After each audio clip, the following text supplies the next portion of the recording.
Good morning children, welcome to the Shivaji Group of Institution online classes. Kids, I am your Hindi teacher. Today I am going to take Hindi language class.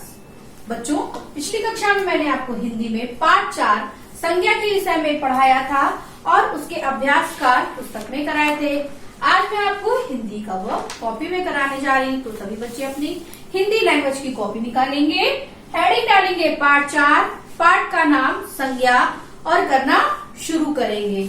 सबसे पहले आज मैं आपको संज्ञा की परिभाषा कराऊंगी, तो सभी बच्चे हेडिंग डालेंगे परिभाषा और उसके नीचे अंडरलाइन करेंगे और लिखेंगे किसी व्यक्ति वस्तु स्थान, किसी व्यक्ति वस्तु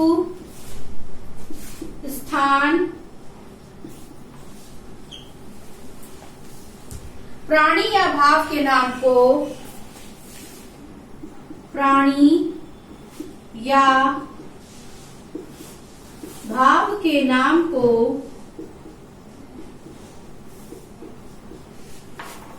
संज्ञा कहते हैं।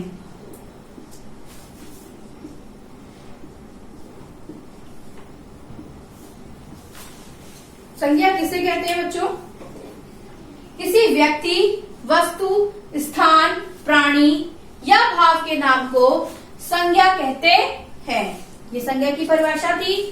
इसके उदाहरण है जैसे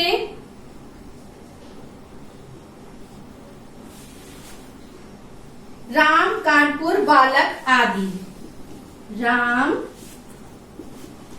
कानपुर, बालक आदि।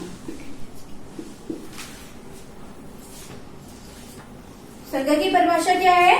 किसी व्यक्ति, वस्तु, स्थान, प्राणी या भाव के नाम को संज्ञा कहते हैं, जैसे राम, कानपुर, बालक आदि। अब हम आते हैं संज्ञा के भेद पर। हेडिंग नेक्स्ट हेडिंग डालेंगे संज्ञा के भेद। नेक्स्ट हेडिंग क्या डालेंगे? संज्ञा के भेद। संज्ञा के भेद, संज्ञा के 5 भेद होते हैं। संज्ञा के कितने भेद होते हैं? संज्ञा के 5 भेद होते हैं। कौन कौन से बच्चों? व्यक्तिवाचक संज्ञा, जातिवाचक संज्ञा, भाववाचक संज्ञा, द्रव्यवाचक संज्ञा और समूहवाचक संज्ञा। सभी बच्चे अपनी कॉपी में ऐसे सुंदर चित्र बनाएंगे।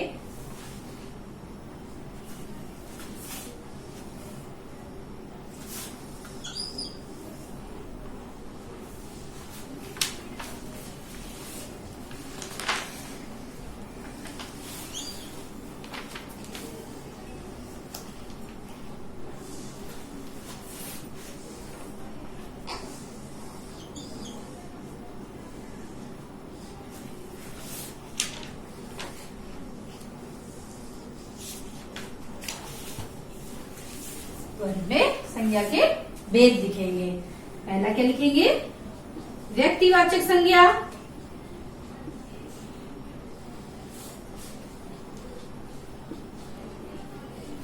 दूसरा जातिवाचक संज्ञा,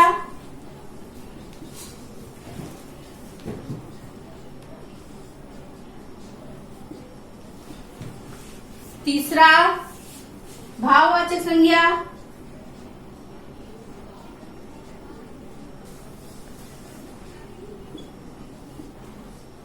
चौथा द्रव्यवाचक संज्ञा,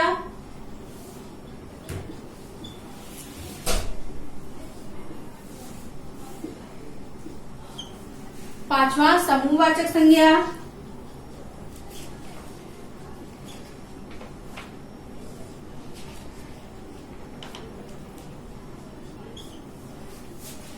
संज्ञा के मुख्य कितने भेद? संज्ञा के 5 भेद होते हैं। व्यक्तिवाचक संज्ञा, जातिवाचक संज्ञा, भाववाचक संज्ञा, द्रव्यवाचक संज्ञा और समूहवाचक संज्ञा। अब हम इनके अंतर्गत पढ़ना स्टार्ट करेंगे, लिखेंगे। इन भेदों के अंतर्गत भी लिखना शुरू करते हैं।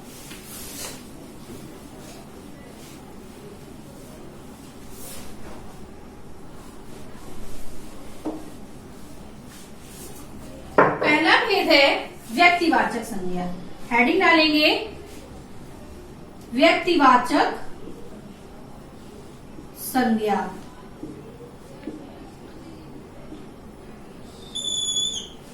पहली हेडिंग क्या है? व्यक्तिवाचक संज्ञा।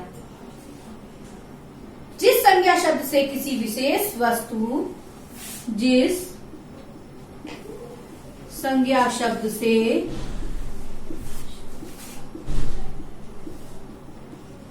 किसी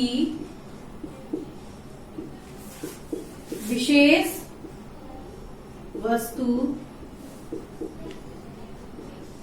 व्यक्ति या स्थान का बोध हो, या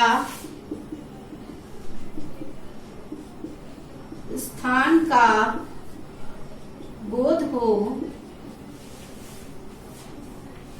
उसे व्यक्तिवाचक संज्ञा कहते हैं। उसे व्यक्तिवाचक संज्ञा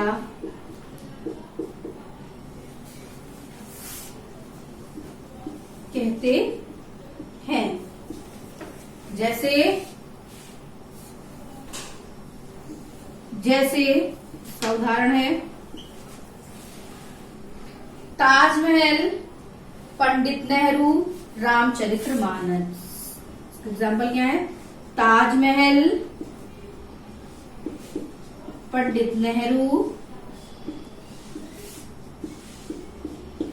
रामचरितमानस।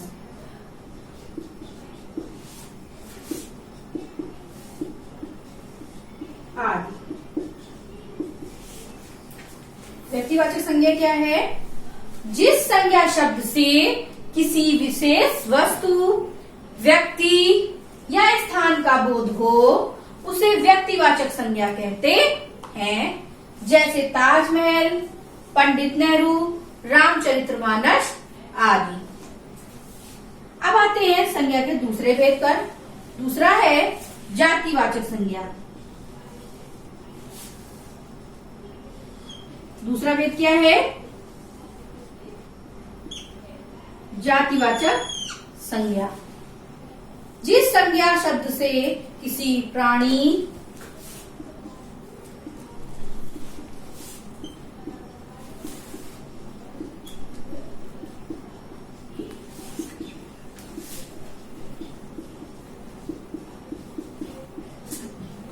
जिस संज्ञा शब्द से किसी प्राणी, वस्तु या स्थान की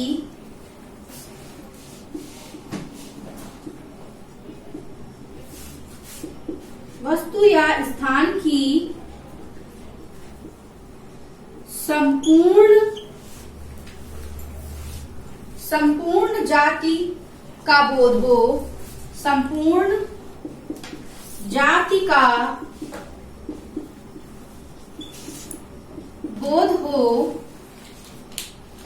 उसे जातिवाचक संज्ञा कहते हैं। उसे जातिवाचक संज्ञा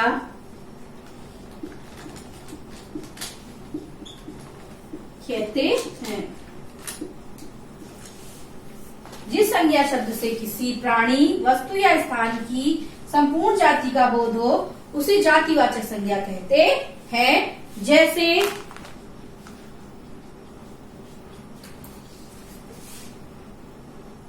कुत्ता, सब्जी, पुस्तक आदि। जातिवाचक संज्ञा क्या है? जिस संज्ञा शब्द से किसी प्राणी, वस्तु या स्थान की संपूर्ण जाति का बोध हो, उसे जातिवाचक संज्ञा कहते हैं। जैसे कुत्ता, सब्जी, पुस्तक आदि।